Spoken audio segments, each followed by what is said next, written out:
And మా ఇంటికి చాలామంది వస్తూ పోతూ ఉండేవాళ్ళు, భోజనాలన్నీ బాగా ఎక్కువ ఉండేవి మా ఇంట్లో. After few years I started, confidence వచ్చిన తర్వాత బయట వాళ్ళని పిలవడం స్టార్ట్ చేశాను, మ్యాగీ పార్టీస్కి, వీటికి, మా స్కూల్ ఫ్రెండ్స్ని, వాటన్నిటికి. ఓకే. దాని తర్వాత అది స్లోలీ నేను షెఫ్ అవుదాం అని అనుకున్నా. మా నాన్నకి చెప్పి నేను one of the best culinary schools in India crack చేస్తే, నిన్ను టిపికల్ తెలుగు ఫాదర్ మా dad, I don't it is wrong, okay, నువ్వు పుట్టినప్పుడే డిసైడ్ అయ్యా నువ్వు ఇంజనీర్ అవ్వాలని. అది నేను అనుకున్నా. నువ్వు కొత్తగా నువ్వు వంటోడవుతావు అంటే తలెత్తలు ఎత్తుకోవాలి సొసైటీలో, సో సమస్య లేదు, నువ్వు ఇంజనీర్ అవ్వాలి, అప్పుడే నేను తలెత్తుకోగలను. Nothing bad, that is their thinking at that time. So నేను I have to go to Madras university, graduate అయ్యాను.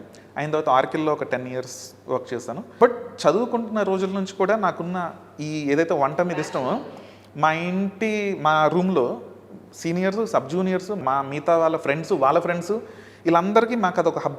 అరే గోపిగాడికి వెళ్ళిపోతే ఆడింటికి ఏదో ఒకటి చేస్తాడు రాడు ఆ రూమ్లో. సో ఆటోమేటిక్గా ఎవరైనా వస్తే, అరే నువ్వు కొంచెం ఉల్లిపాయలు కొయ్యి, పచ్చిమిరపకాయలు కొయ్యి.